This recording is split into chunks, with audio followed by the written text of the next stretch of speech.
So From Season 3 is already starting off with 3 absolute bangers in a row. And this episode continues off the cliffhanger of last episode, where the fake Thomas called Jim on the phone and was like, "Hey man, you might wanna check on your kids," and it was essentially taunting him. And I think it was pretty similar to when the dude on the radio was talking to Jim about Tabitha in the basement.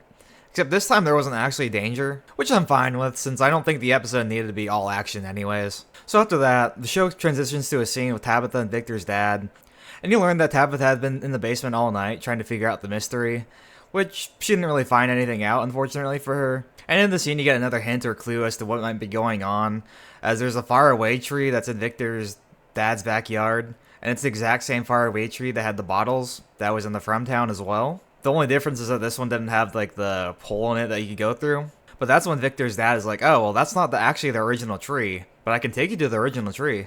After that, the show cuts to a scene of Victor digging a bunch of graves. And with everything that happens in this episode, I feel like this is a detail that a lot of people are probably going to forget about. And I think that this is just hinting that a lot of people are probably going to die soon. As the last time Victor did this, I'm pretty sure is when a bunch of people in Colony House died as well. Which, with everything that happens at the end of this episode, yeah, I'm pretty sure a bunch of people are probably going to die next episode. After that, it cuts to a scene of Boyd and Ellis talking about potentially trying to trap a monster. And during the scene, Boyd mentions that Christy had once said that the monsters used to be people. And I'm pretty sure that that's yet another sign that Fatima is probably going to turn into a monster. Or maybe her kid's going to be a monster, but no, I'm pretty sure Fatima's going to turn into a monster. And in some ways, I'm kind of happy, I'm not even going to lie, as that does kind of prove or show that I'm probably right as to what I said in the last video, that Fatima's probably going to turn into a monster at some point. And yeah, obviously I'm not necessarily happy that she's going to die, but I will admit I am a little bit happy that I'm probably right about that. And then during the scene, Donna bursts in, and it's a little bit of an awkward interaction between them since they don't really want to tell Donna, and then she pretty quickly realizes what's going on. Which at that point, Ellis is like, "Alright man, if you don't tell her what's going on and what we're planning to do, I'm just gonna tell her anyways." So then Boyd has to fess up to Donna that they're planning on trapping a monster and trying to gain info on it. And to be honest, I think Donna brings up some pretty good points here. It's way too risky to try to capture one of the monsters. And there's already the factor of, how do you know you're actually going to be able to capture one? And then when you do capture one, how do you plan on actually getting it to talk to you?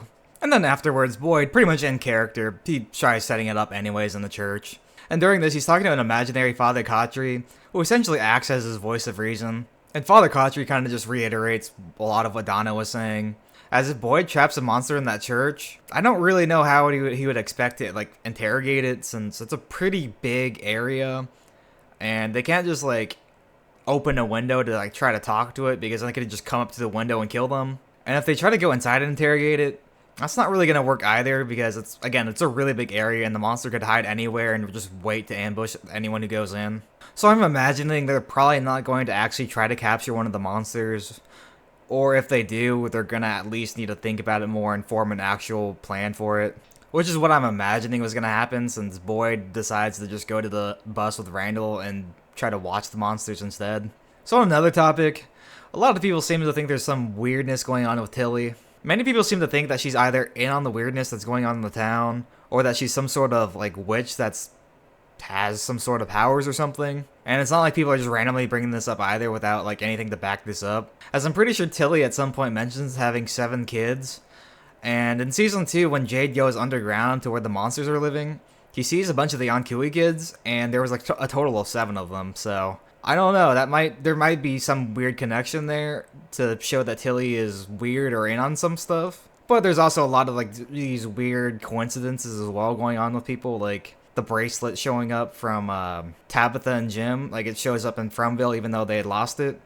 So it's possible that this is just a weird coincidence or something. And to be honest, I think that Tilly is probably a red herring, as she even finds Fatima eating the rotten food. And she herself seems pretty shocked and confused. So I just think that Tilly is probably just some, baddie old woman. And again, I just feel like the reason for her personality is just after realizing that she has cancer and stuff, she's just probably trying to enjoy the rest of her life. And it's why she may seem, really carefree compared to everyone else.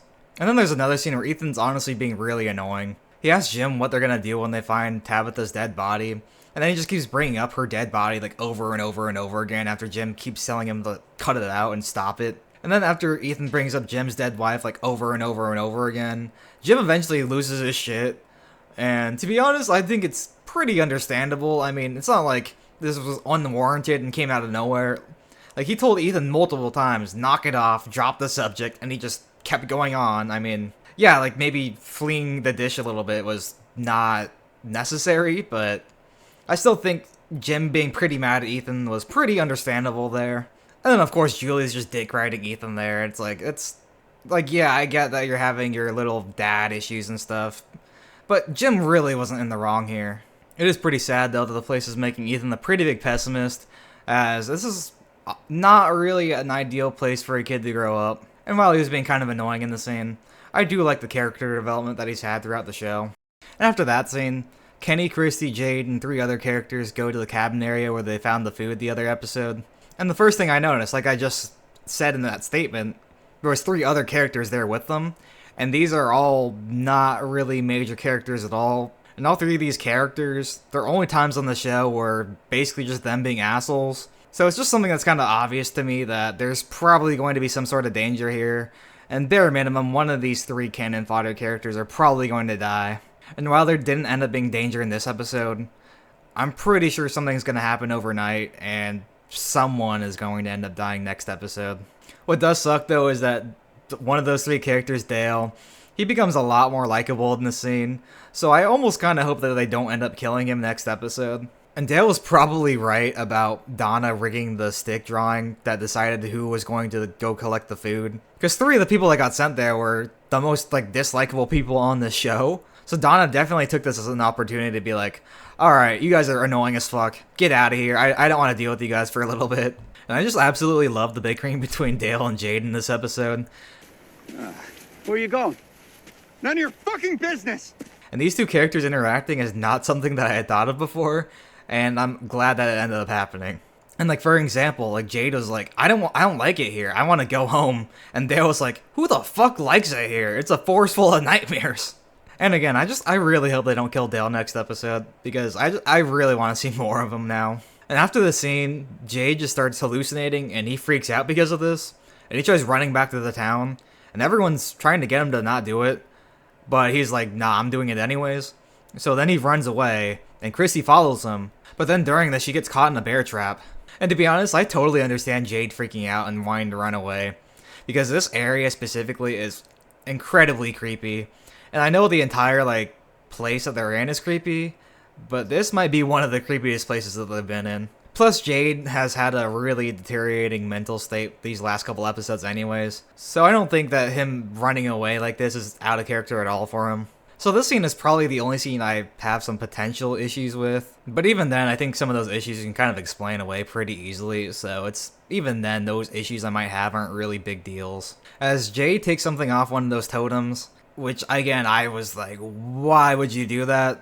But at the same time, his logic makes sense, as they tried, like, breaking the bear trap open with a ton of other things, and it just didn't work, and there wasn't really much else out there. So, to a certain extent, I understand his reasoning. And then here, Dale's also sort of the voice of reason, as he's like, you know, tearing down that tower of spooky shit is probably not a good idea. And to be honest, I'm pretty sure he's right, as I remember in the scene where Jade is hallucinating, and he sees that weird, creepy thing. It's, like, nailed to a tree, but after he does that, and he, like, knocks down the totem, he hallucinates again while he's trying to free Christy, but this time the thing that he sees is not attached to anything.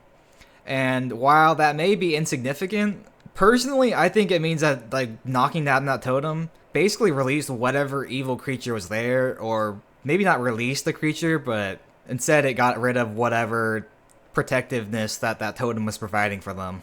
But back to the scene at hand. Then Jade and Dale run back and freed Christy from the bear trap with the weird rod thing that they pulled off the totem.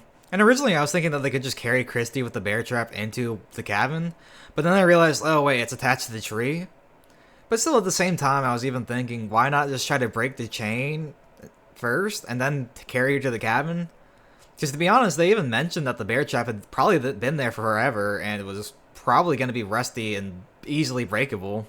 And yeah, it's possible it wouldn't have worked and they would have ended up doing the totem thing anyways. But I'm not gonna lie, it was something I did think about. And it's not a huge issue to me either, since them trying to break the chain, as well as trying to open the bear trap and failing at all of that, probably would have been a little bit too much filler there. So I can still understand why they chose not to show that. But I also think it was kind of silly that Christy was like, "You have to reset the ankle now. You have to relocate it now." And it's like, why not just wait until you're safe in the cabin before doing that? Because it was pretty close to dark, and resetting her ankle could have taken. I mean, I'll admit I don't know how long that process could take, but that could have like easily eaten away at the time where they were safe from the monsters, and it could have gotten them killed, I think. And to be honest, Christy couldn't walk anyways, so it's not like resetting her ankle would allow her to run back to the cabin. Like, they still had to carry her anyways, so it really didn't make much of a difference. And then there's a scene with Tilly and Fatima, where Fatima's trying to figure out if her baby's alright and if there's anything wrong with it. And Tilly has Fatima ask a question, and then Tilly would reveal tarot cards to, like, give her interpretation as to what's going on with the baby. But right when Fatima asks the question of how her baby's doing, a crow bursts through the window and dies, and distracts everyone from this. So it's right there for you to see that something is wrong with Fatima and maybe her baby. And I could also see this as being a sign that the town did not want Fatima to know what was going on with their baby as well. And what I think might happen in a future episode is that Fatima's either going to fully turn into a monster and kill a bunch of people at night, or she's going to end up being sort of like an in-between where she's starting to turn into a monster, starting to like side with them a bit, and then she's going to open a window and let a bunch of them in. But I'm not really fully sure about that either. And then the show goes back to Tabitha and Victor's dad driving to the original bottle tree. But during this, Tabitha discovers the bracelet that her husband had made for her in the glove box of Victor's dad's car. And that really freaks her out. And that's understandable, and I totally understand her questioning if she was still actually in the weird world of From. And while based off how Victor's dad reacted, I don't think she was. But with all the weirdness that had happened, I can't really blame her for reacting that way. And honestly, Victor's dad, how he reacts as well, I totally understand how he's reacting as well, since, I mean, he even explicitly says it, like, you can't just come here and tell me that my son's still alive, and then just try to vanish at the same time. So I could totally understand why he wouldn't exactly be very happy about that either. Personally, I think one of the things that could have happened is the town did not want Tabitha to find the original tree, so put the bracelet in the glove box to freak her out and not want to go find the tree. It's also possible that the town is just some weird in-between, and that's why there's a lot of these weird coincidences, but I'm also not really fully sure about that either.